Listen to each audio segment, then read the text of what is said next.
Mbote bonjour na baibanso bazuli bakomone na kwanda biso na manaka na biso ko lelo to bengi na kombo ya Indusa Kin Indusa Congo to kolobela makambo tali mboka na biso République démocratique du Congo. Nous sommes là en RDC, précisément à Kinshasa, capitale de la République démocratique du Congo, les grands pays, les grands Congo, les grands léopards. Mokomo lelo to ne sengo mingi ya biso etandweke na bino okolanda ngai na tongo na midi to pe na pokwa boye bolamu na manaka na bino na pesa mbote bonjour na baibanso ba ko soutenir biso na ko s'abonner massivement na chaîne Oyo Expression 26 télévision bokolanda biso partout dans le monde entier. Bienvenue leo to kolobela kambotali mboka na biso kana to lobela toujours Indusa ya Congo.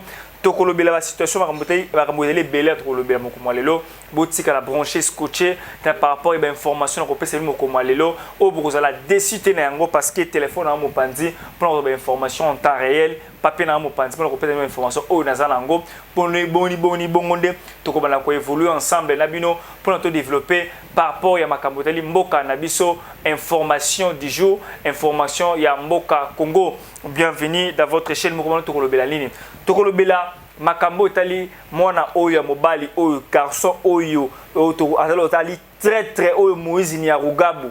Pourquoi bokotika Moïse Nyarugabo na mboka oyo? Il doit être traité comme mwana mobali oyo mwanga chuchu. Il doit être arrêté et condamné parce que c'est un traître. Il est toujours à côté de l'ennemi.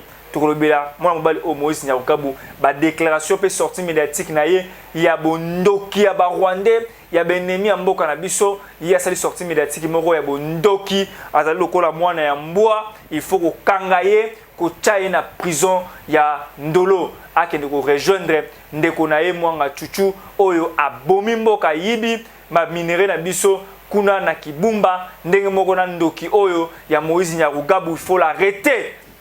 Il faut qu'on kangaye le quoi kima na États-Unis, il faut qu'on collaborer na États-Unis ba extrader na Congo ba kangaye parce que ça va sortir médiatique il y a bandoki pendant que le gouvernement a ko bundane ni ko stabiliser mboka. Ils veulent créer encore l'instabilité à Minemo na kolobela yango awa na Expression 26 pene émission o Indusa ya mboka na biso bande ko balandi na kanda mingi. Tant on a les gens en train de jouer avec la République démocratique du Congo, les gens en train de jouer avec le peuple congolais. Je suis tellement furieux. Rage makasi ya batu oyo ba très ba ko linga ko yiba mbongo ya mboka ko yiba ba minéraux ya mboka pe ko boma su bandeko ya mboka na biso et ça nga passe na rage makasi. L'État congolais doit mettre la main sur Moïse Nyarugabo. Tokolobela yango awa tokolobela susu Tony Blinken oyo ambassadeur secrétaire d'État américain a sololina mona mboka Fachi Beto depuis Kasai o ba sololi depuis Kananga côté moko mboka zali moko mboka ko sala tourner na province côté la ndenge ni mboka ko tambola ndenge ni ba situation ba projet wa lancer ki ba financement o apesa ki mbongo à travers le gouvernement ndenge ni ba exécution ko côté ndenge ni Tony Blinken oyo yé abani ko benga mon mboka Fachi pour sur le makambo teli o cesser les faits o nini ba marché ba terme belé pour na ko nini communiquer assez to kolobela yango awa. Mais avant de banda émission moko lelo une minute de silence pour na ba wazalendo o batiki biso na front ba bundaki na front batiki biso une minute de silence na bango une minute ngo za la beauté mais to kotila bino élément o ebota la animation ya ba wazalendo ba compatriotes nabiso, c'est là qui ont choisi de servir la nation, de mourir pour la RDC, de mourir pour notre drapeau. Il y a beaucoup de monde même na plateau na awa na kolongola mokolo oyo guerre et aussi là na est ya mboka na biso na kolongola drapeau oyo na plateau na ngai oyo même mokolo guerre ozala lanu drapeau oyo kozala kwa c'est symbole ya unité, symbole ya mboka na biso, drapeau ya République démocratique du Congo. Totika la moké tota la image oyo pe déclaration ba wazalendo o ba lobi que non nous allons attaquer les Rwandais jusqu'au dernier retranchement na bango. Mais natila bino mo natanga quand même texte yango avant natila bino élément oyo ya ba wazalendo. Merci beaucoup na ba reporter nyo surtout o ba la libane mboko o ba la libane ya Kinshasa ba tindi la rabiso ba image oyo donc Alors, des jeunes combattants patriotes disent Wazalendo tombés sur les champs d'honneur contre les agresseurs rwandais du M23 et d'IF ont été inhumés ce samedi sous une forte émotion dans les territoires de Nyiragongo au nord du Goma. Depuis cette situation difficile, les Wazalendo ont réaffirmé leur détermination à poursuivre les agresseurs rwandais jusqu'à leur dernier retranchement. Bravo, bravo, bravo. Bravo Wazalendo. Bravo à nos héros. Beaucoup fait pas baptême. Votre sang et qu'on crie, makila na bino ko ganga, peu importe le temps et qu'on joue, mais makila na bino ko ganga, dans le cas et ko ganga contre les sanguinaires rwandais et ko ganga contre les tueurs, contre cet Hitler africain et ko ganga contre Rwanda et ko ganga. Merci beaucoup. Tout ce juste après Bolanda en exclusivité, ces reportages nous faits par nos reporters depuis Goma par rapport à l'élimination. Il y a nos jeunes Wazalendo Wazachouchou en image.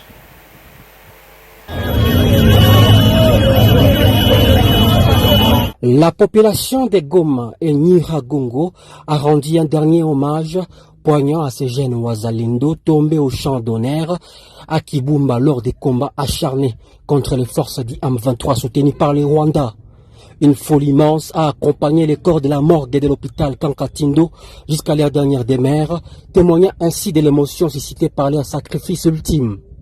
Le colonel Sekololo Cyprien, coordonnateur provincial des VDP, a souligné le courage de ces jeunes morts en défendant l'intégrité du territoire national. Wameenda kwa amani na salama, hawakuwa wanaiba, hawakuwa wanabaka, hawakuwa wanakunya, hapana. Wamekufa chini ya uongozi, walikuwa wanapigania nchi yetu. Sasa sisi tunaobaki, message na pana ni kusema tujipatie nguvu na juhudi. Le député national Eric Mumbere Bwanapoua, lui-même un jeune Muzalendo, a exhorté la population à ne pas céder face à l'agression. Ile resistance yenyewe wandugu wako wanafanya, na ile resistance ndio msingi wa integrite territorial. Na wakati tutakuwa tunasoutenir hao vijana wote, watapigana na watapambana na ile courage na watarudisha adui pale ambapo alitokea. Kwa hiyo tunashukuru tena kwa ujio wa watu wote ambao waliwasindikiza wandugu zetu, na tunasema pole tena. De son côté, le député de Beni Enoch Nyamouchi a lancé un appel à la communauté internationale. À la communauté internationale, je vais demander de cesser d'être complaisant. Ça fait quand même 30 ans qu'on est massacré, que les Congolais sont massacrés. On a vu la guerre en Ukraine, comment est-ce qu'elle s'est mobilisée. Pourquoi on n'a pas fait cette même mobilisation pour le Congo, pour la guerre au Congo? Les funérailles de ces jeunes héros ont été marquées par une profonde tristesse, mais aussi par une détermination inébranlable à défendre la paix et la stabilité dans la province du Nord Kivu. Leur sacrifice ne sera pas oublié et leur mémoire continuera d'inspirer les générations futures. Bauti kolanda wana ba image ya ba Wazalendo ndenge nini bauti ko tika biso ko inime ba ngo kunda bango na Nyiragongo kuna na nord ya Goma et Villa Goma koto ba kundi bona cimetière wana ezaliki pona bango. Merci beaucoup na bandeko banso bokola na biso. Kigali en perte de vitesse. Kigali en perte de vitesse, les amis. Rwanda diplomatie na ye ekufi. Rwanda diplomatie na ye ekufi. Rwanda na minute oyo azali na problème sérieux. Aina problème sérieux parce que makambo eza ya kobeba. Bibembe na Rwanda na minute oyo à chaque famille ba kolela ba officier supérieur na bango ba komi ko kufa bali ko boma bango en désordre. Il y a même une vidéo qui circule sur la toile. Beaucoup de monde a nengeni avion moko munene oyo RDC ko posséder minutes oyo ezali ko sumba ba drone kamikaze spécialisé par nos FARDC, par nos commandos d'élite o ba tindi avion wana ezali conduit automatiquement. Avion ezali ko mata yango moko soko mati ekeli kolo eke musika likolo. Après, dans les colonnes, il y a des drones kamikaze fabriqués par les FARDC ainsi que les commandos spécialisés. Il y a des drones, tindiki yango et sumbi ba drone et sumbi ba drone. Drone là, le cas des colonnes, et koyo kanate. Ils ont pété, ils ont nintu boka, bouh, bouh. Ils ont localisé place ba M23 bazali, place ba nanga. Na minute nanga. a formé 6 bataillons spécialisés pour le front. Atikali kanga na 2 bataillons à Pamba. Bango tout bakufi. Ba drone oyo FRD-7 avec l'avion spécialisé. La bonne comme avion. Ce comme le moyen on a fait un téléphone à moni yango na ko l'action avion. Il y a munene là so qui so ba drone ero kité ko bombarder. Ba drone spécialisé na wango na et pesika localisation moni et kiti et koi. Là et koi et bombardé en 4 parties. Boum. 4 parties et bombardé. Ce que les bombardé wana ce que les populations ont collaboré ba M23. Yo pour kufa. Yango moni AFC ananga na M23 sali communiquer pour na kolobake communiquer on attend à communiquer tout ça l'analyse ensemble na bino ba sekisingai ba zoba oyo ba la mboa oyo ba sekisingai par rapport ya comportement na bango ya texte na baba komi texte moko bondoki texte moko zangi ni la tête ni queue texte moko o mona ke no ba sali d'ailleurs texte on va sali ngo 4 fois. La semaine passée, pour le compte à Noël, semaine où au compte à Noël, téléphone on ko mbonde ngi bande ko ngai oh là là sum to sombe la pe téléphone ko zale ko za malamu mingi au moment que non basali communiquer ngo oya bango eli communiquer wana ça fait 3 fois yango ba ko sala même communiquer 3 fois yango même communiquer ko lo ba ete ba ko menacer ko aéroport ya Goma. Avec notre aéroport à Goma. Pourquoi l'aéroport à Goma? Il y a un gars là, na zongo hein, pour qu'il n'aille pas nini. Il y a que celle nous analyse ensemble na bino parce que awa indusa tout le barabie bo solo o ezali mboka na biso bo solo o etali RDC. Voilà, communiquer wango. Je crois que vous avez appelé par réseaux sociaux na bino par téléphone na bino ou bien on a communiqué on a 200% de wango au communiquer le numéro juste là affiché wana to ko pesa bino yango. Communiquer combien le 27 décembre. Balobi nini? Balobi boy na pour son téléphone muke. Malgré les avertissements répétés adressés aux forces de la coalition du régime de Kinshasa pour laquelle cessent des massacres incessants civils et les attaques contre l'opposition, celle-ci a intensifié les massacres brutaux de la population civile en utilisant les avions de combat et des hélicoptères opérant depuis les aéroports de Goma et de Kavumu. Yo lobi za makasi yo nanga olobi na kolongola Tshisekedi na pouvoir na zoya na okoma Kinshasa na osala boye na la boye na to réclamer pouvoir okomi kolela o vous avez utilisé ba drone vous avez utilisé ba hélicoptère ba avion de chasse depuis Goma pour na Kavumu pour nous attaquer nos positions et attaquer la population civile. Oh oyeko bundati yo bito buna force régulier o buna force o yeli force ya makasi force ya FRDC o buna force mususu o buna force ya FRDC armée o yeli 8e en Afrique il y a 54 pays nous sommes 8e toi la force ya makasi si nous voulons utiliser toutes les armes na biso sophistiquées autour de zango o yuti Chine o yuti Russie beaucoup za poudrier des fois Fachi Beto a roboya a ko singa mo se réunion boye na processus de paix à Luanda to sulula na asola Kagame a bisaye a cessé l'hostilité na M23 yeso na posa ba FDLR a benga ba FDLR asola na bango ba négocier na bango kuna posa se bona mbuka na bango na Rwanda. Vous comprenez? Mais ko la que non ote boza ko attaquer la position na biso to tika la position na biso to tika la position pendant que ils ont révisé la constitution la position là il y a la population qui doit voter oui pour le changement de la constitution. Alors bino aussi bo séquestrer bango bo nommer ba administrateur bo créer ba loko la bino bo comme ko foutre ba taxe na mbongo bo yiba minera mboka et bo la que te vous attaquez l'opposition. Oh bo bi la guerre bo vous avez fait des sites kasi bo bundat bo bunda oh vous attaquer la population baza ko attaquer population de ko comploter avec les M23 et AFC. Okokufa quand tu es en train de comploter contre on comploter na miyibi on dit association des malfaiteurs. Alors quand tu es associé avec les malfaiteurs, tu vas mourir. On va te tuer, tu vas mourir, tu vas perdre ta vie. Voilà pourquoi l'armée régulière va toujours que non, désolidarisez-vous avec les rebelles. Quand tu vois un rebelle, tu vois des positions suspect, vas-y aller communiquer dans l'État. Qui n'a pas mouvement suspect, il y a des rebelles, ah, on va aller à la place.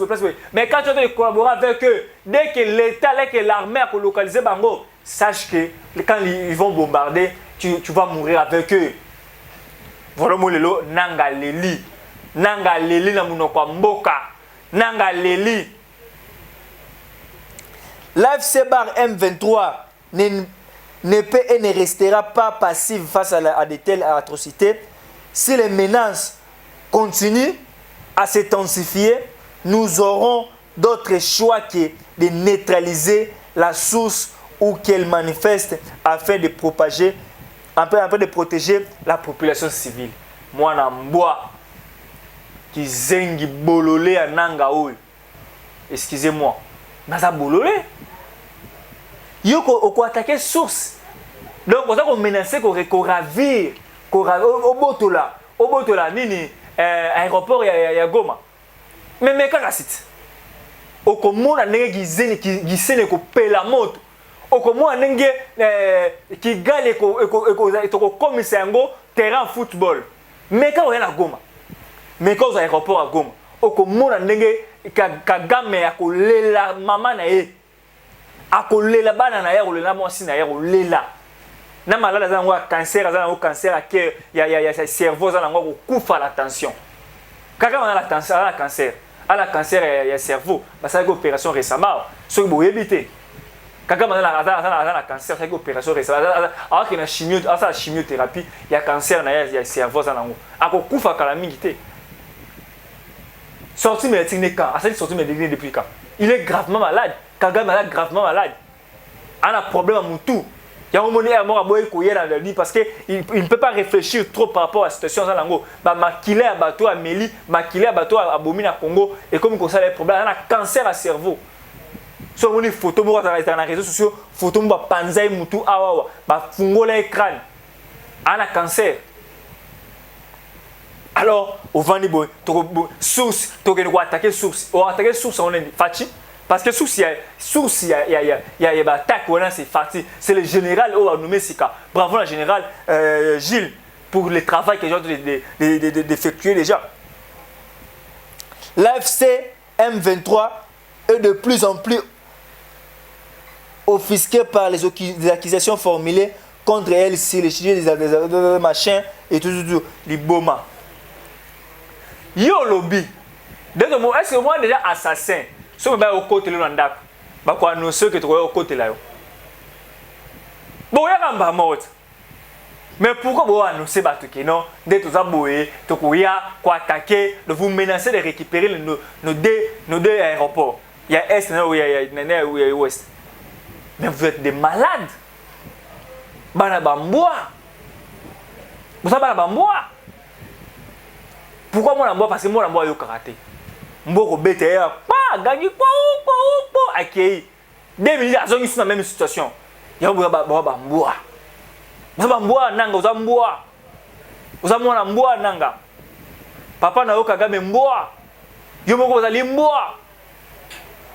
Il y a un bois, vous avez un ganga. Et tout ça, vous allez faire quoi?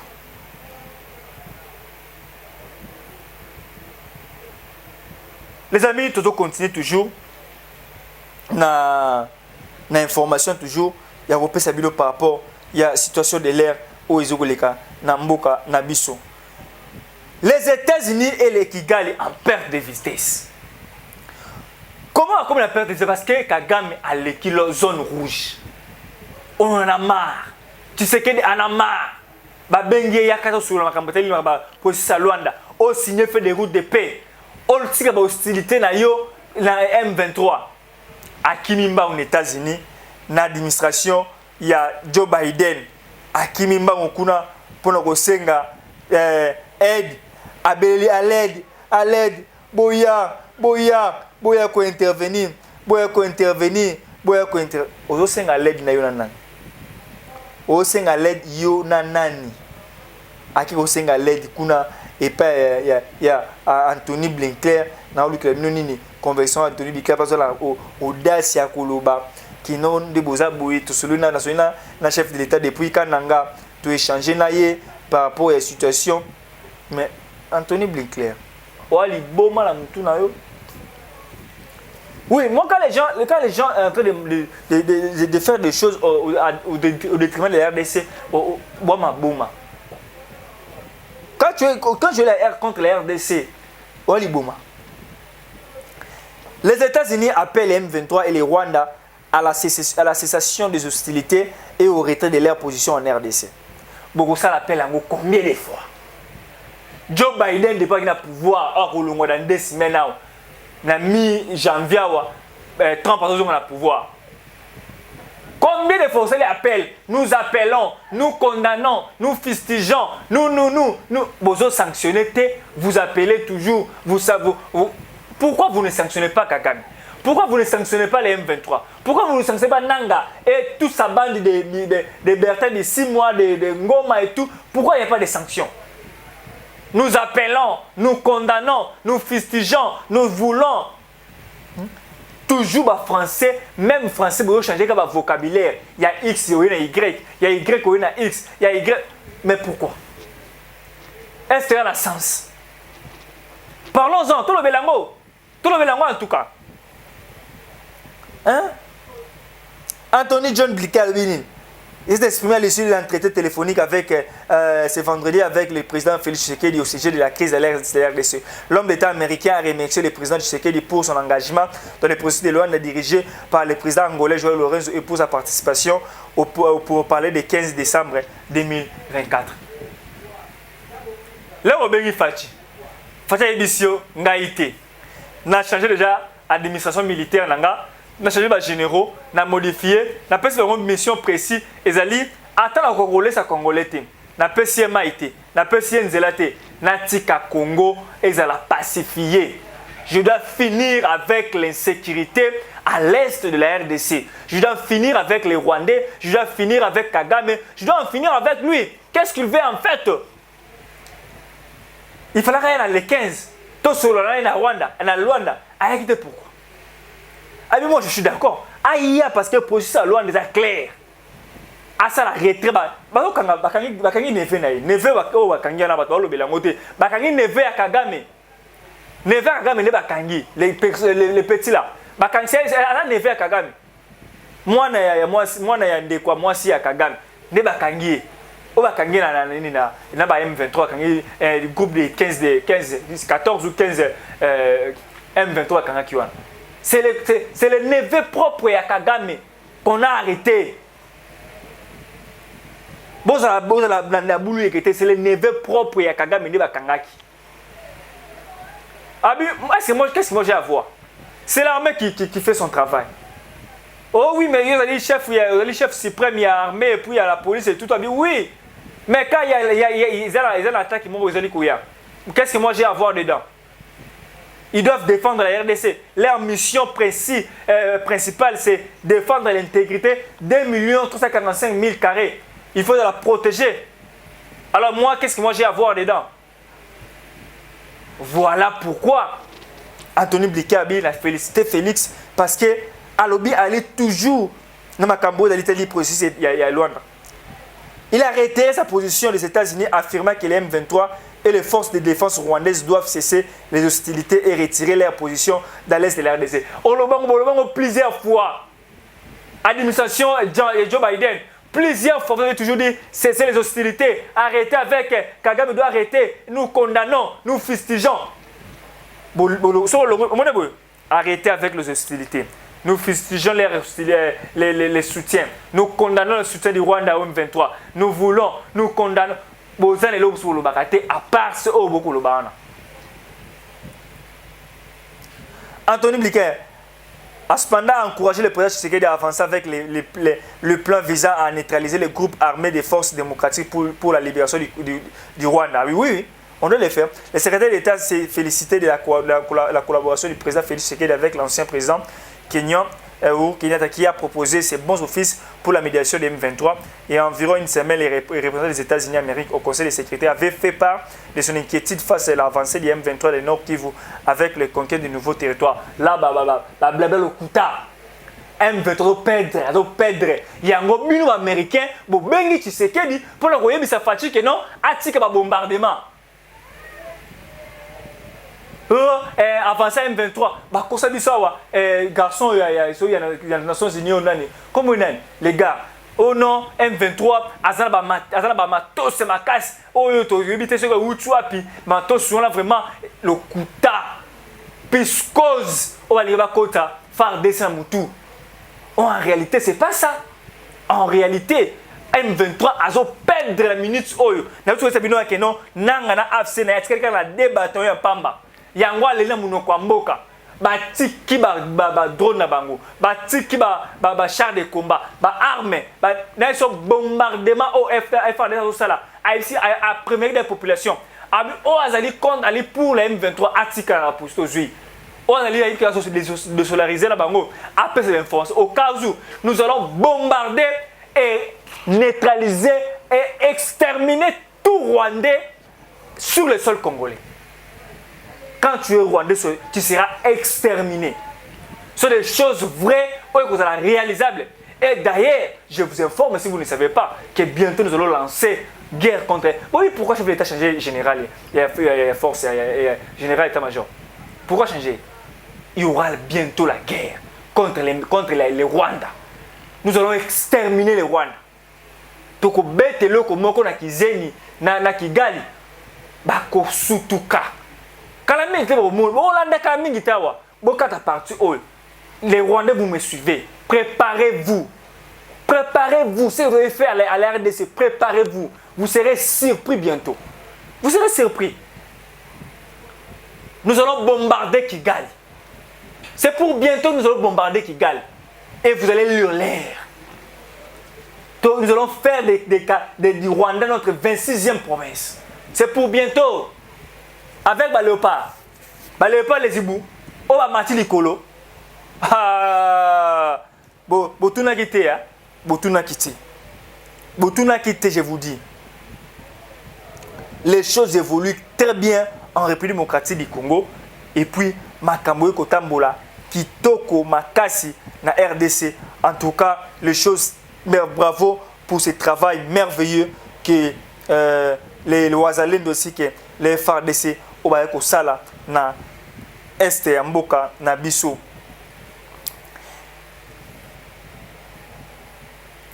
Les groupes Touanero, Makanika, se rapprochent stratégiquement de l'aérodrome de Minembwe selon le gouvernement. Selon Patrick Mouyaya, avec l'information après submission du 28e Conseil des ministres tenu vendredi à Mbujima, chef de la province Kassai orientale, le ministre de la Défense nationale des anciens combattants Guy Kabongo Modavita a présenté un état des lieux de situation sécuritaire de différents fronts opérationnels de la République démocratique du Congo. Abordant les activités groupes armés Touanero dirigés par les officiers déserteurs Michel Rukunda, Alliance Makanika, est basé dans les hauts plateaux de Minembwe, dans la province du Sud Kivu. Le ministre a mis la lumière sur les intentions préoccupantes. Au Sud Kivu, les forces armées de la République démocratique du Congo menaient des actions contre les groupes armés Touanero Makanika qui s'est rapproché de l'aérodrome de Minembwe avec l'intention d'en prendre le contrôle, de perturber les trafics. VPM de Défense, ministre de la Défense nationale et des anciens combattants, a arrêté la détermination des forces armées de restaurer la paix et de sécurité sur tous les fronts opérationnels, rapporte compte rendu du Conseil des ministres. Et voilà. Le groupe Touanero composé majoritairement des membres des communautés Banyamulenge est accusé par l'armée congolaise, notamment son leader Michel Rukunda, alias Makanika, d'être à l'origine de multiples attaques dans les régions, y compris contre les militaires congolais. Ces groupes demeurent également au cœur des tensions opposant les militaires burundais au groupe armé Red Tabara, origine de Burundi. Ces affrontements surviennent alors que le président Félix Tshisekedi Tshilombo a récemment séjourné à Bujumbura pour discussion avec son homologue burundais. Par ailleurs, le renouvellement des commandements des forces est tout. Dans le Conseil des ministres, ce n'est pas possible. Gouvernement a sali compte rendu.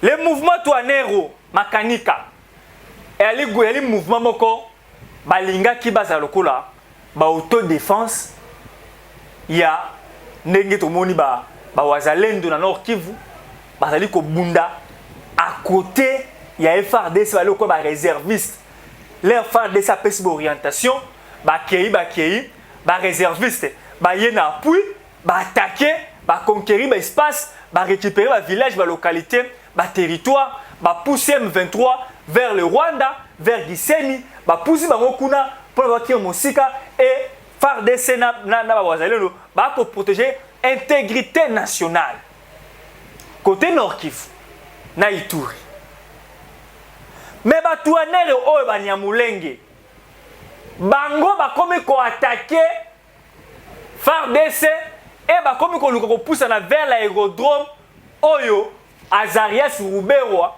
na Moïse Nyarugabu basalaki na plateau ya Minembwe oyo bali komisa Minembwe commune basala ba aérodrome basalaki da aérodrome balinga basala ba hôpital basala ba hôtel basala ba trafic basala ba kamutu bakomisa Minembwe et comme le pays na kata pays leur peuple congolais a telemi a fungoli misu ba chasser Azarias Ruberwa la ministère de décentralisation ba chasser Moïse Nyarugabu oh lelo ba bengana qui a même pas député un traître et lelo groupe wala Twanero o bali komi benga ba autofuati bana ba mbua ba komi benga ke ba autodéfense bali ko attaquer force nationale pour pousser stratégiquement vers aérodrome à Minembwe.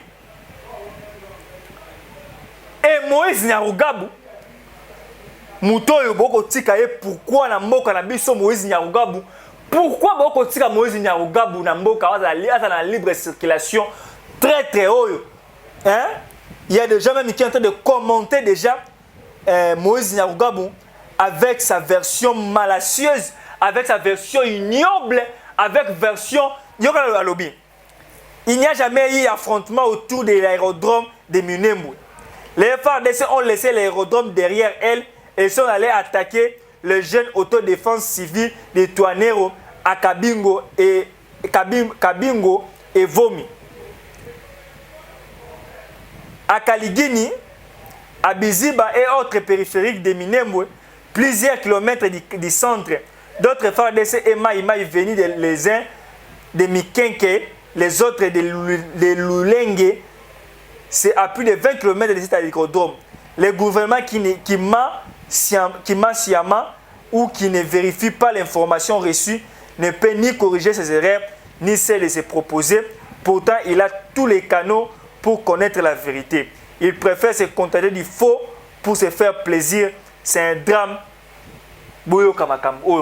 Comment yo Moïse Nyarugabu tu prétends être congolais?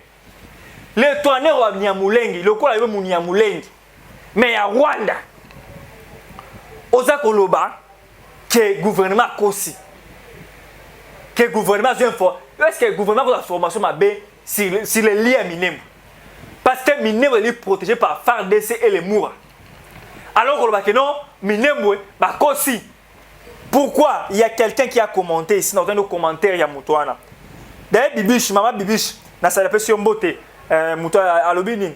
Abi autodéfense du Fionto, Twanero, vous blaguez trop avec ces pays Moïse Nyarugabu. Donc Makanika et autodéfense, il est comme M23 Rwanda Afdele Nanga. Arrêtez de nous faire prendre pour les idiots. Dans notre propre pays, vous ne défendez jamais les Congolais, mais quand c'est Minembwe, vous ne dormez pas des têtes parentés de la République. Quand les M23 ont attaqué la RDC, Moïse Nyarugabu na Azarias Ruberwa, vous ne parlez jamais pour la RDC. Mais quand c'est Minembwe, vous venez comme si vous prenez, comme vous avez maté qui t'a montré, vous avez maté qui t'a Minembwe, le déci, Banyamulenge, biso, communauté, vous allez me discriminer, biso. Mais ceux qui sont tués là-bas, à l'est, na Goma, na Ituri, na Nord Kivu, na Beni, na Butembo, na Rubavu, na Rubaya, na Bunagana, vous ne parlez pas. Mais quand c'est Minembwe, vous venez, Minembwe. Dès Minembwe, vous avez l'eau qu'on a bu, Minembwe, c'est parti à RDC. Yo Moïse Nyarugabu, tu vas rentrer chez vous. Tu vas rentrer chez vous. Il y a un homme c'est que papa rentre chez toi. Qu'est-ce que tu fous ici à l'Assemblée nationale? Rentre chez toi. Rentre chez toi. Hein?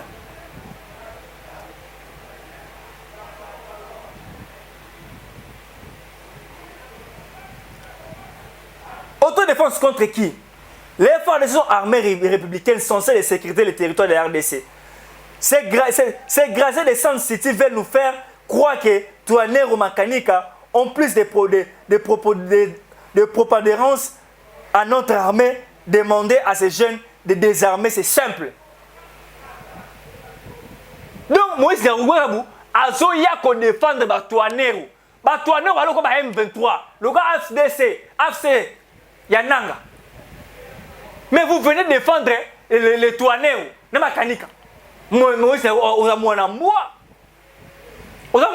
Moïse Nyarugabo.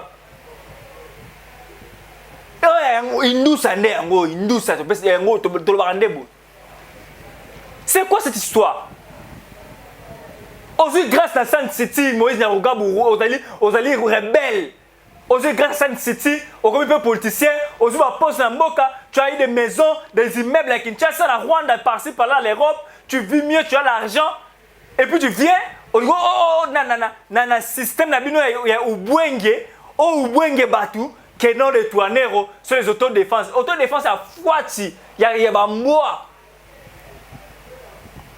Autodéfense à Bamboa. Les Twanairo, sur les autodéfenses, nous défendons, nous marchons, il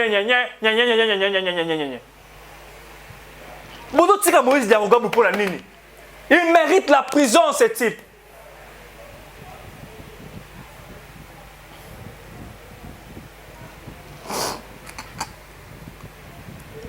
Dorlé Matumona, n'a pas beauté.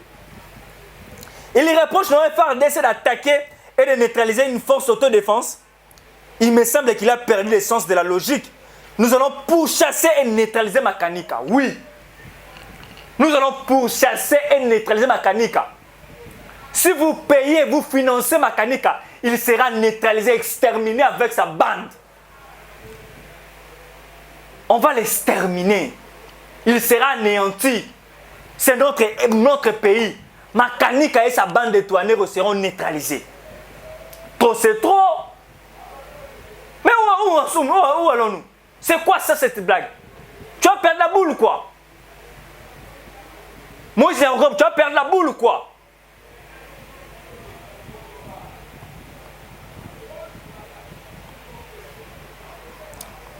Chris Kabando, ce criminel sera arrêté. On va les instaurer un bon état de droit avec Fachi en termes d'autodéfense, soit disparaître en RDC. Retenez cette date. Oui, on va les faire. Vous commentez. Mettez des commentaires, mettez des likes et partagez vivement. Vous tirez la Rwanda vidéo. Nous allons vous exterminer. C'est ça, nous allons récupérer notre pays, notre province. Le Rwanda qui est notre 26e province. Besoin de frauduleusement, on va les récupérer. C'est notre terre. Parce que vous n'avez rien là-bas. Voilà mes mérites.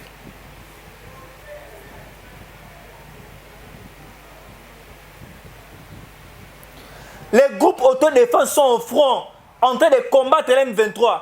Qu'il faut les Twanairo, qui leur avait donné l'autorisation de défendre une communauté, sont-ils au-dessus de la loi? Comment un groupe, vous appelez un groupe d'autodéfense, vous protégez une communauté?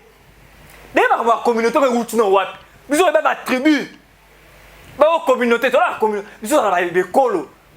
Vous avez Muluba, vous avez Mungala, vous avez Muswahili, vous avez Musonge, vous avez Mbuza, vous avez Mutetela, vous avez Muteke, vous avez Mukongo, vous avez Muyombe, vous avez Betini et Belé. Vous avez la communauté dans beaucoup de la misoté. Ce sont les Tutsis rwandais venus s'infiltrer en RDC qui ont créé ces termes de communauté. Nous, communauté Nyamulenge, nous, communauté Tutsi congolais, nous, communauté Nani, communauté. Tout ça, la communauté dans Mboka Ote. Tout ça, les colos dans Mboka, la tribu. Toute la communauté dans Mboka Ote. Autodéfense Twanairo, ils ont protégé la communauté. Donc, vous créez. On va plan là-bas, va créer armée na bango, va créer police na bango, ba créer aéroport na bango, ba créer ba hôpitaux, ba créer ba stade na bango, ba créer nyoso bango minembwe ezala pays na kata pays parce qu'il y a coltan, il y a l'or, il y a diamant, il y a manganèse na kati ya minembwe.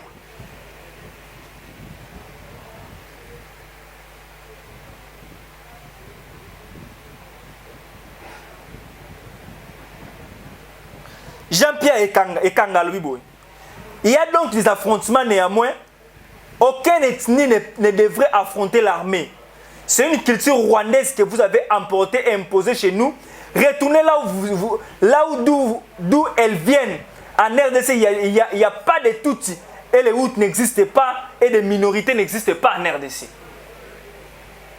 Nous sommes tous minoritaires. Et ça, la tribu minoritaire, non, tous sont majoritaires. Tous êtes belés na Congo. Tous sont minoritaires. Alors vous venez avec votre style. Nous sommes les communautés minoritaires. Nous sommes une communauté minoritaire. Cette chose est aussi la mboka oyo. Tokosili sayango. Tokosili sayango. Mais c'est quoi ça? Chungwe Malobi, je me demande pourquoi ce type est en liberté. C'est clair, il est un ennemi de la nation. Il doit être arrêté et traité comme Mwanga Tchouchou.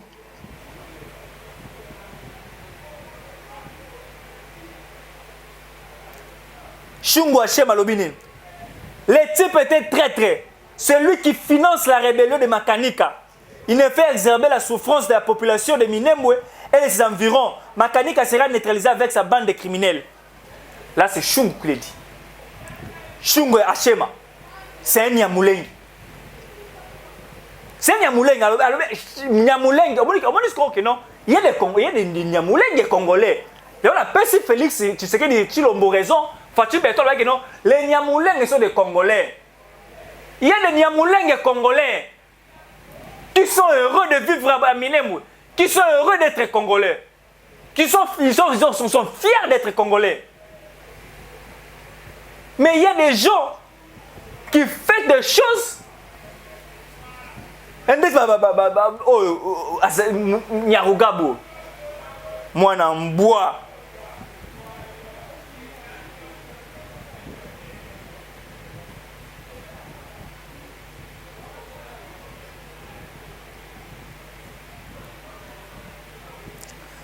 Freddy Kabe, Nyarugabo, si vous voulez défendre les droits de votre communauté, même ni, nous ne croyons pas que vous êtes Munyamuleng, mais plutôt un Rwandais pur.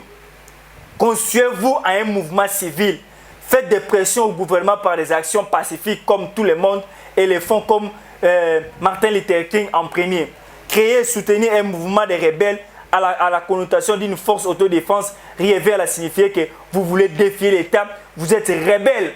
Par conséquent, vous serez arrêté et jugé. Voilà! Tu seras arrêté et jugé. Trop, c'est trop. Donc l'État, le loco, il va contredire l'État. Pour ce maintenant, je fais l'opposition. Tu seras arrêté. Merci beaucoup. Na Banamboka, TV Zalingonga. Teloba mingi te indusa ikini yango, indusa mboka la biso yango, indusa information indusa yango. Abonnez-vous massivement, partagez, likez, commentez, consommez l'émission. Si vous êtes lésé peut-être par rapport à mes mots, par rapport à mes propos, Lobia va peut être choqué. Non, tonton, tu ne devais pas dire ça. C'est pas bien de dire ça. Tu vas démissionner des fois. Quand tu dis des choses, ça fait mal. Oui. Excusez-moi, veuillez m'excuser. Les numéros affichés, les messages, mes SMS, la suggestion, la remarque, on est là que pour défendre la République démocratique du Congo. La personne na prophète Condé, Paul Dominique, prophète de l'église de Luba Nzambe, pour nous montrer que toko sur les plans spirituels, il y a Mboka Nabiso, continuez bon papa. Vous avez parmi les vrais prophètes, il y a République démocratique du Congo. Na pesi papa Paul Dominique, Mbote, prophète Condé, Paul Dominique, na pesi Mbote mingi, Esika et Zoamio. Botikala na Kinya, ngala beto mwani juste après awa, soki Yesu nanu a zongi te. Bye.